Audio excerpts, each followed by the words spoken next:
രാംദാസ്, താങ്കൾ ടെലിഫോൺ ലൈനിലുണ്ട് എന്നാണ് ഞാൻ മനസ്സിലാക്കുന്നത്. കേൾക്കാമോ രാംദാസ്? കേൾക്കാമോ? കേൾക്കാം. യെസ്, എന്താണ് കാതലായ പ്രശ്നം? നമുക്ക് എങ്ങനെ ആ പ്രശ്നം പരിഹരിക്കാൻ പറ്റും? അനിൽ, ഞാനിപ്പോ ഇവിടെ ഷംസാദ് മരക്കാരും അക്സറും ഷോണൊക്കെ സംസാരിക്കുന്നത് കേട്ടു.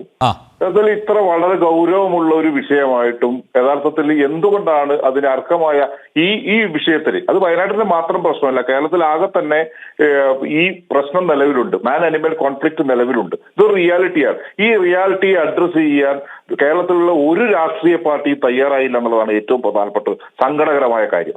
ഓരോ കാലത്തും ഓരോരുടെ ഭരണ സമയത്ത് അവർ ഭരണത്തിലിരിക്കുന്ന ആളുകളെ എതിർക്കുന്ന പ്രതിപക്ഷം തിരിച്ചുണ്ടാവുന്നു എന്നുള്ളതിൽ കവിഞ്ഞ് ഈ പ്രശ്നത്തെ ശാശ്വതമായി പരിഹരിക്കാൻ ഒതുങ്ങുന്ന ഒരു കാര്യവും കഴിഞ്ഞ ഒരു വർഷം, ഏതായാലും ഇപ്പൊ ഷംസാദ് പറഞ്ഞ അനുസരിച്ചാണെങ്കിൽ 2015 ശേഷം ഏതാണ്ട് 10 വർഷത്തോളമായി ഈ കടുവയുടെ ആക്രമണം മാത്രം നടന്നിട്ട്, അല്ലെ കടുവകൾ നാട്ടിൽ ഇറങ്ങുന്ന പ്രശ്നം ഉണ്ടായിട്ട്. പക്ഷെ ഒന്നും ചെയ്യാൻ പറ്റിയില്ല. നിങ്ങൾ ആലോചിച്ച് നോക്കി, എന്ത് പരിഗണനയാണ് ഈ നമ്മൾ ഭരിക്കുന്ന സർക്കാരുകൾ ഈ പാവ മനുഷ്യന്മാരുടെ, ഈ പൗരന്മാരുടെ ജീവനും സ്വത്തും സംരക്ഷിക്കാൻ വേണ്ടി നൽകുന്നത്. അതുപോലെ തന്നെയാണ് യഥാർത്ഥത്തിൽ ഈ പറയുന്ന വന്യജീവികളുടെ പ്രശ്നവും. യഥാർത്ഥത്തിൽ രണ്ടും ഇരകളാണ്. യഥാർത്ഥത്തിൽ മനുഷ്യനും ഇരയാണ്, വന്യജീവികൾ വരെയാണ്. നിങ്ങൾ ആലോചിച്ചു, കേരളത്തിന്റെ സാമ്പത്തിക അല്ലെങ്കിൽ വികസന കാര്യങ്ങൾ എവിടെയാണ് തീരുമാനിക്കപ്പെടുന്നത്? നിങ്ങൾ ആലോചിച്ചു, 1 ലക്ഷം കോടി രൂപയുടെ കേരളയിലെ കുറിച്ച് സംസാരിക്കുകയാണ്, അല്ലെങ്കിൽ നമ്മുടെ ഹൈവേ വികസനത്തെ കുറിച്ച് കോടിക്കണക്കിന് ലക്ഷം കോടിക്കണക്കിന് രൂപയുടെ വികസന പദ്ധതികളാണ് നമ്മുടെ മുന്നിൽ ഓരോ ദിവസവും അവതരിപ്പിക്കുന്നത്. എവിടെയാണ് കർഷകന്റെ പ്രശ്നം ഡിസ്കസ് ചെയ്യുന്നത്? എവിടെയാണ് ഈ പ്രശ്നം? നിങ്ങൾ ആലോചിച്ച് കേരളത്തിന്റെ ഈ വളരെ ഗുരുതരമായ പ്രശ്നത്തിൽ അതായത് എത്രമാത്രം പരിഗണന നൽകിയിട്ടുണ്ട്? ഇതൊരു റിയാലിറ്റിയാണ്. നമ്മളെ വയനാട് പോലുള്ള സ്ഥലത്തിൽ മലയോര പ്രദേശങ്ങളിൽ കൃഷി ചെയ്യുന്ന മനുഷ്യരുള്ള ഇടങ്ങളിൽ കൃഷി ചെയ്യാൻ വയ്യ. മനുഷ്യർ വല്ലാത്ത ട്രാപ്പിലാണ്. ഇതേ അവസ്ഥയിലാണ് വന്യജീവികളും. എന്തുകൊണ്ടാണ് കാടിന്റെ ഉള്ളിലുള്ള ഈ കാട് ഒരു സുരക്ഷിതമായി, വന്യജീവികളുടെ സുരക്ഷിത കേന്ദ്രമായി മാറാത്തത്? അത് മാറ്റിയെടുക്കുന്നതിന് ഉചിതമായിട്ടുള്ള നടപടികൾ എന്തുകൊണ്ട് എടുക്കുന്നില്ല? നിങ്ങൾ ആലോചിച്ച് നോക്കൂ, ഇത് ലോകത്തിന് മുഴുവനും ഈ മാൻ അനിമൽ കോൺഫ്ലിക്റ്റ് ഉണ്ട്. നമുക്കറിയാം അതിന്റെ ചരിത്രമൊക്കെ. ഈ ചരിത്രം ഉണ്ടായിരിക്കുമ്പോൾ തന്നെ ആ രാജ്യങ്ങളിലൊക്കെ ഇത് പരിഹരിക്കപ്പെട്ടിട്ടുണ്ട്. ഇതിനേക്കാൾ കൂടുതൽ വനമുള്ള പ്രദേശങ്ങളില്ലേ? അപ്പൊ എന്തുകൊണ്ടാണ് ഇത് സംഭവിക്കുന്നതിനെ കുറിച്ച് കൃത്യമായി പഠിക്കാൻ പോലും നമ്മൾ തയ്യാറായിട്ടില്ല. നമ്മൾ അപ്പോൾ ഉണ്ടാകുന്ന ഒരു കാര്യം ഇപ്പൊ ആലോചിച്ച് നോക്കൂ, ഈ ഡിസംബർ, ജനുവരി, ഫെബ്രുവരി മാസങ്ങളിൽ വലിയ തോതിൽ മൃഗങ്ങൾ കാട്ടിന് പുറത്തേക്ക് വരുന്ന ഇടമാണ്. കാരണം ഈ പറയുന്ന ഷോൺ നേരത്തെ ചൂണ്ടിക്കാണിച്ചതുപോലെ അതിനേക്കാൾ രൂക്ഷമാണ് വയനാട്ടിലെ പ്രശ്നം. നമ്മളുടെ തലതിരിഞ്ഞ വനവൽക്കരണ ശ്രമങ്ങൾ വലിയ പ്രതിസന്ധി ഉണ്ടാക്കിയിട്ടുണ്ട്. ഈ സെന്ന എന്ന് പറയുന്ന സാധനം വയനാട്ടിൽ വരുന്നത് ഏതാണ്ട് വയനാട് വന്യജീവി സംഘത്തിന്റെ 17% സ്ഥലത്ത് സെന്ന വന്നിട്ടുണ്ടാ. അത് കാരണം എല്ലാവർക്കും അറിയാതെ ഈ സെന്ന വന്നതിന്റെ കഥ പോലും നമ്മൾ അത്ഭുതപ്പെടുത്തുന്നതാണ്. ഒരു പരിഗണനയും ഇല്ലാതെ, ഒരു ശ്രദ്ധയും ഇല്ലാതെ ആരോ ചെയ്ത ചില കാര്യങ്ങളുടെ ഭാഗമായിട്ടാണ് വന്യദേശത്തുള്ള ഒരു ചെടി ഇവിടെ വന്നിട്ട് നമ്മുടെ നാടിനെ മുഴുവൻ കീഴടക്കും. അതിന്റെ ഭാഗമായി മാത്രം കാട്ടിലുണ്ടാകുന്ന ഒരു പ്രഷറുണ്ട്. ഈ ചെറിയ വന്യജീവികളെ മാന്, ഈ പറയുന്ന മാനിന്റെ അതുപോലെ തന്നെ മറ്റു കുറെ ജീവികളുണ്ട്. അതിന് ഈ പുല്ല് ഭക്ഷിക്കുന്ന അതിന്റെ മുഴുവൻ പുല്ലിന്റെ സ്രോതസ് മുഴുവൻ നഷ്ടപ്പെട്ടിട്ടുണ്ട്. കൃഷിക്കാരെന്താ ചെയ്യാ?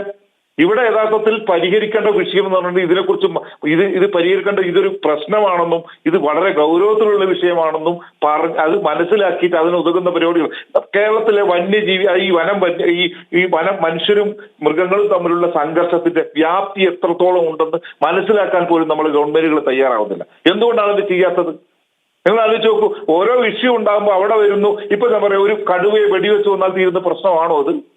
എങ്ങനെയാണ് നമ്മളിത് ഇത്ര ബാലിശമായിട്ട് ഈ കാര്യങ്ങളെ കാണാൻ പറയാം? ഈ കള്ളിങ് എന്ന് ഈ ഭൂമിയിലുള്ള ജീവികളെ കൊന്നൊടുക്കിയിട്ട് എന്ത് പ്രശ്നമാണ് സാർ പരിഹരിക്കപ്പെടുന്നത്? ആരാണ് ഇത് പറഞ്ഞുകൊണ്ടിരിക്കുന്നത്?